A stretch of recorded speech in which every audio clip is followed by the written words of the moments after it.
Quem vem agora também é o Maurício Noriega com os destaques no esporte no Visão de Jogo.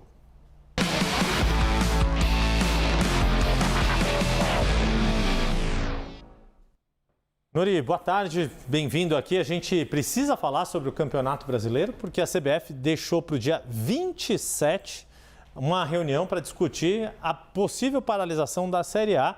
Só que essa decisão incomodou muita gente, a começar, por exemplo, vice-presidente de futebol do Grêmio, Antônio Brum, que diz que, para ele, a CBF não entendeu nada disso que a gente tem falado há praticamente 2 semanas. É verdade, Yuri. Boa tarde para você, boa tarde a todos. Inclusive, além do vice-presidente do Grêmio, que se manifestou de forma muito forte, e falando de má vontade, inclusive, da CBF em relação à situação do Rio Grande do Sul, nós entrevistamos hoje cedo o presidente do Juventude, o Fábio Pisamilho, e ele foi muito claro também em relação à situação de Caxias, que poderia ser uma alternativa para o Grêmio Internacional, por exemplo, jogarem. Se não está em Porto Alegre, a gente está com as imagens aí da situação dos estádios do Inter e do Grêmio.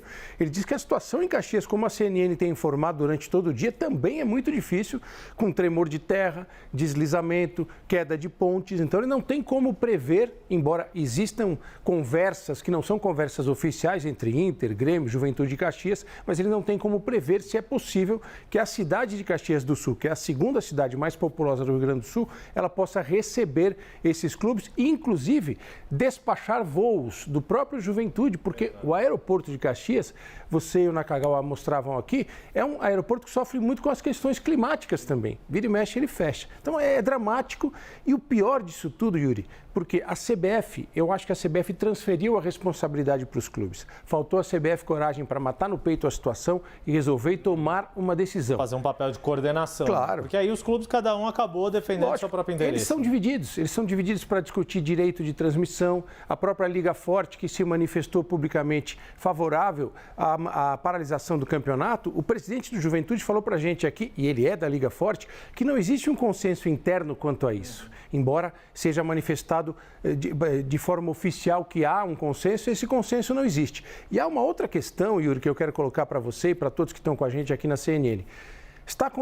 Acontecerá a partir de quarta-feira, depois de amanhã, o Congresso da FIFA na Tailândia. O presidente da CBF já foi para a Tailândia, em meio a toda essa situação, para participar do Congresso da FIFA. Porque pode ser decidido no Congresso da FIFA a questão da Copa do Mundo Feminina de futebol. Ele está dando mais importância a isso, não estou aqui fazendo nenhuma medida de importância ao fato.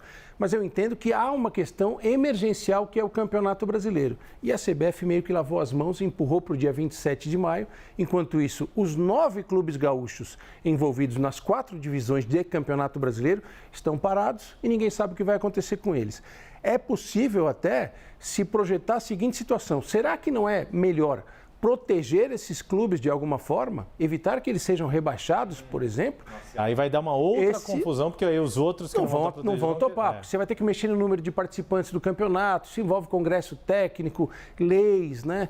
A situação é extremamente complexa e, infelizmente, falta uma boa vontade, falta união dos clubes para resolver isso como uma massa única de pensamento em prol do futebol no Brasil. Pois é, Nori, e esse posicionamento oficial da CBF, eles inclusive divulgaram uma nota que falam que apenas nessa reunião com os 20 times da Série A, mas como você mencionou, tem times na Série C, na Série D. Na Série D, no total, são 9 times, é isso? 9 times clubes gaúchos envolvidos em 4 divisões ali, né, desde a Série A até a Série D.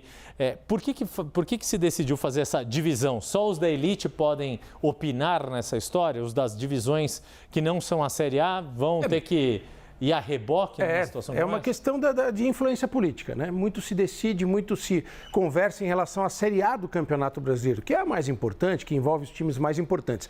A questão fica muito centralizada entre Inter e Grêmio, mas a gente tem que pensar nos outros clubes. O Juventude está na Série A hoje, o Caxias, que é o grande rival do Juventude, está na Série D. Tem o Ipiranga de Erechim, tem outros times que não estão conseguindo jogar. Os times de Pelotas estão, pelo menos... Tem o Brasil, né?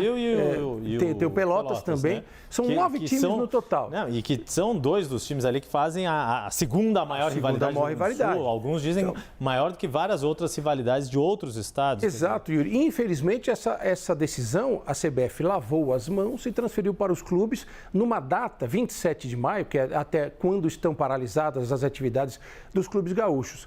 mas não interfere só nos clubes gaúchos. O Criciúma, por exemplo, por uma coincidência, também não está jogando, porque a tabela previa vários jogos contra times gaúchos. Então, como é que você vai organizar tudo isso? Infelizmente, eu bato de novo nessa tecla, Yuri, não há um pensamento coletivo. Nós tivemos manifestações já públicas do Palmeiras e do Flamengo, por exemplo, dizendo que são contra a paralisação, que querem ajudar, que entendem que, sem parar o campeonato, eles podem ajudar mais.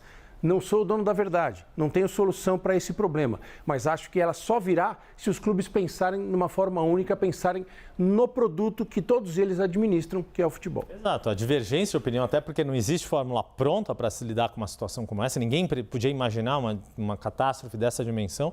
É claro que, não havendo fórmula pronta, é legítimo se ter opiniões diferentes e soluções diferentes, né? O Atlético Mineiro fez aquele jogo treino, mobilizou a renda para ajudar o Rio Grande do Sul, cada um pode fazer o que quiser. O problema, pelo que a gente tem percebido, é essa desunião explícita e jogar lá para o dia 27, depois de, a gente está falando daqui a 2 semanas. Imaginando o que vai acontecer, né?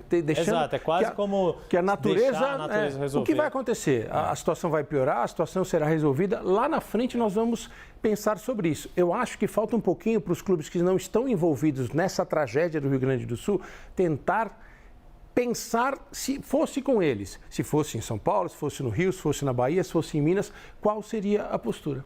E essa questão de se colocar no lugar do outro, como a gente percebe, nem sempre é muito fácil. Maurício Noriega, obrigado, meu caro. Obrigado, até a próxima aqui com Visão de Jogo. E muita força para todos no Rio Grande do Sul. É isso, sempre, sempre. Toda a nossa atenção, solidariedade e energia positiva para que isso passe o mais rápido possível. Obrigado mais uma vez, Nori.